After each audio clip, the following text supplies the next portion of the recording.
Yalla STFT Fajar Timur.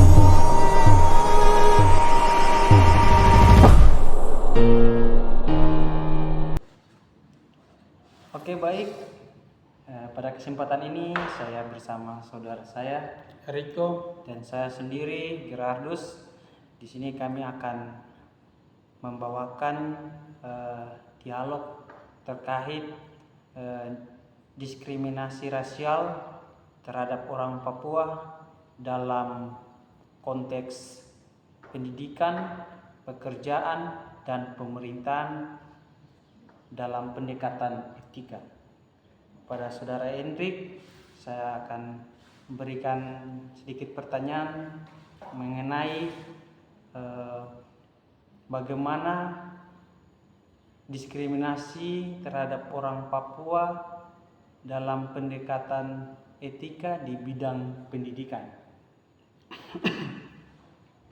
Baik, terima kasih.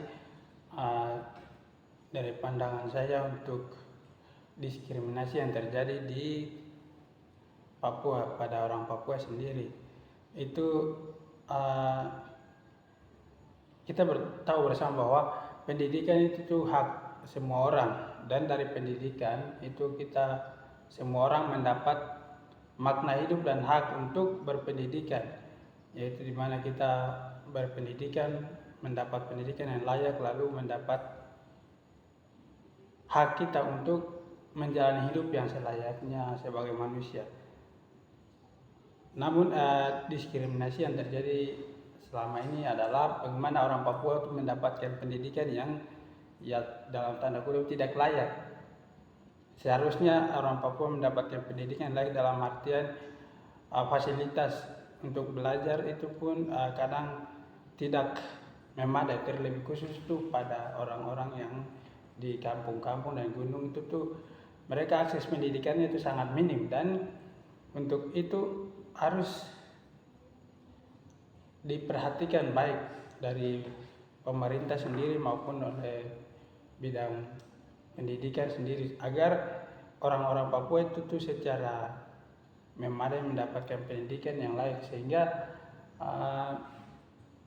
mereka juga mendapatkan pendidikan yang baik lalu bisa menjadi orang yang pintar untuk menjalankan hidup yang layak. Dari perspektif etika itu pendidikan adalah hak semua manusia, di mana dia mendapatkan akses yang lebih baik, dan ketika dalam pendidikan itu guru dan siswa itu bekerja sama untuk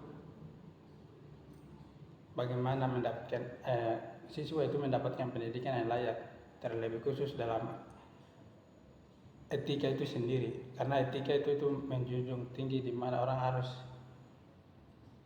mendapatkan haknya. Itu dari saya, terima kasih. Oh iya, baik, terima kasih atas penjelasannya. Bagaimana untuk mengatasi diskriminasi yang terjadi pada saat itu di dunia pendidikan dalam kategori kurang adanya daya pendidikan dalam pedalaman begitu, bagaimana untuk mengatasi? Baik, kalau untuk itu ya sebenarnya yang belum pernah para pemerintah dan orang yang berkecimpung dalam ini pendidikan belum pernah perhatikan itu bagaimana tingkat masyarakat untuk menangkap atau bagaimana daya tarik masyarakat pedalaman itu terhadap pendidikan, itu mereka kurang melihat hal itu, sehingga pendidikannya itu tidak berjalan baik, dan orang-orang pedalaman itu mereka melihat pendidikan itu memang seperti hal yang luar biasa, namun tidak ada ketertarikan khusus supaya bagaimana mendapatkan pendidikan layak.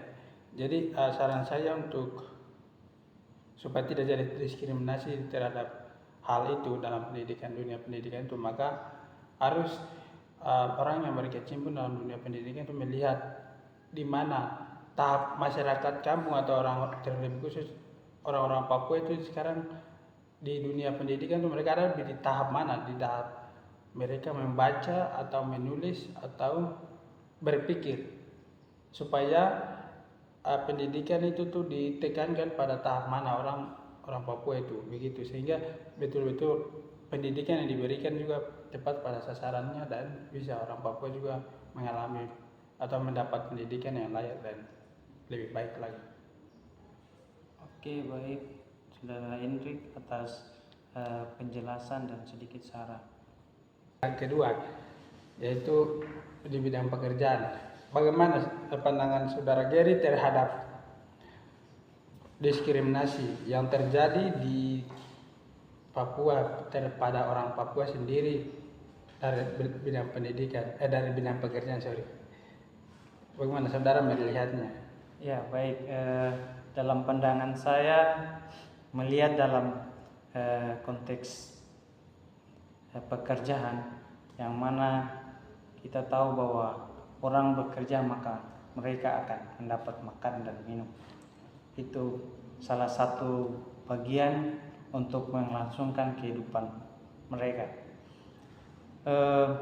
Dalam konteks pekerjaan ini ada beberapa pekerjaan yang sangat banyak. Namun di sini saya mengambil dalam pekerjaan dalam konteks pembangunan rumah atau pembangunan perusahaan-perusahaan. Tapi yang di sini lebih terkhusus dalam pembangunan rumah, di mana dalam kehidupan sekarang ini di Papua terkadang tuh pekerjaan dalam pembangunan tuh kurang adanya dalam dunia sekarang ini dalam masyarakat Papua, karena dalam pekerjaan pembangunan yang kita lihat sekarang ini kebanyakan kita mengambil dari orang luar untuk membangun di Papua ini, sehingga masyarakat atau orang-orang Papua sendiri tidak mendapat pekerjaan dalam proses pembangunan, di mana mereka seakan-akan tidak ikut terlibat dalam hal pekerjaan, sehingga apa yang mereka mau makan dan minum itu menghambat mereka, sehingga dunia pekerjaan dan orang-orang yang sudah mendapat pengalaman terkait pembangunan dan lain sebagainya itu membuat mereka untuk mau mendapatkan pekerjaan itu sangatlah susah, sehingga untuk memenuhi kebutuhan dan keberlangsungan kehidupan mereka itu sangatlah terlambat, atau bukan sangat terlambat tapi sangat susah sekali untuk mendapat itu pekerjaan yang itu, sehingga kebanyakan mereka mendatangkan orang-orang luar untuk lebih membangun pembangunan di entah di kampung-kampung atau di kota. Sekian. Terima kasih. Ya, untuk hal itu misalnya supaya orang Papua juga turut terlibat dalam pekerjaan dan supaya tidak menstigma untuk mendiskriminasi begitu. Itu bagaimana solusi dari Saudara Gary supaya jangan ada seperti begitu lagi di kemudian hari?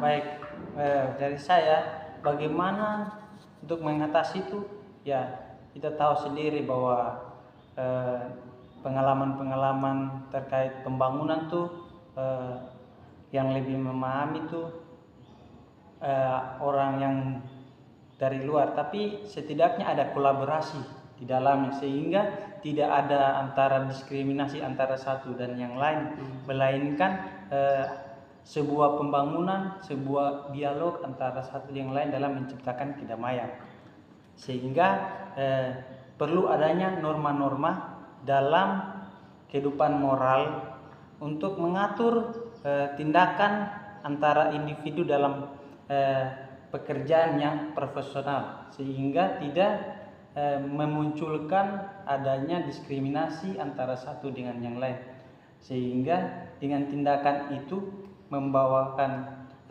sebuah kerjasama antara orang luar dan orang asli sendiri di Papua menjadi satu kesatuan dalam membangun dan mengembangkan pembangunan di masyarakat. Terima kasih. Masuk dalam pertanyaan berikut,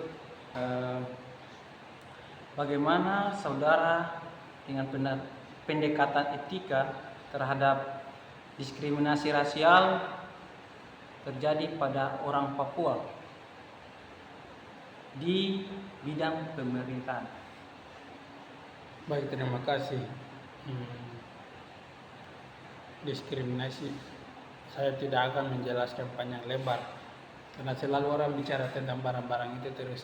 Jadi diskriminasi yang selama ini saya lihat itu orang dalam bidang pemerintahan, contohnya di pemerintahan daerah, itu diskriminasi terjadi itu ketika orang Papua mencalonkan diri, ya misalnya dia orang Papua sendiri menjadi bupati, berarti wakilnya itu non Papua. Itu pekerjaannya itu kita memang bisa melihat itu baik. Tapi kadang-kala itu orang kalau secara 100% orang Papua dengan orang Papua sendiri wakil dan ketuanya itu orang Papua sendiri, itu kadang di situ ada terjadi diskriminasi. Itu masuk dalam hal orang tidak berikan suara, misalnya tidak mau memilih, macam-macam hal itu terjadi, sehingga mungkin hal itu tuh dari pribadi saya itu tidak boleh terjadi lagi. Meskipun 100% atau misalnya bupati dan wakil bupati itu orang Papua asli, berarti kita mendukung sebagai masyarakat, mendukung supaya itu pemerintahannya itu bersama berjalan baik begitu. Bagaimana saudara mengatasi dalam melihat pandangan terkait diskriminasi dalam dunia pencalekan dari bupati dan bupati non Papua dan Papua? Ya, solusinya itu kita menghargai saja, menghargai saja ya. Misalnya kalau betul-betul mencalonkan diri itu dalam orang Papua asli, ya kita yang lain ya ikut berpartisipasi untuk mendukung ya caleg itu, supaya pekerja sama itu bisa berjalan dan pemerintahan dan masyarakatnya itu bisa berjalan aman dan tidak ada persaingan.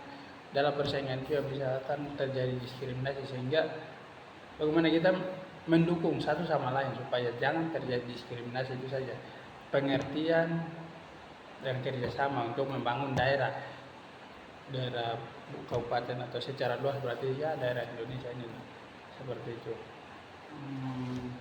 Baik, terima kasih atas penjelasan dan secara pemahaman dari saudara Henry.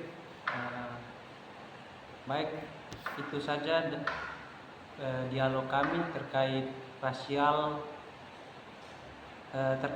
terkait diskriminasi rasial terhadap orang Papua.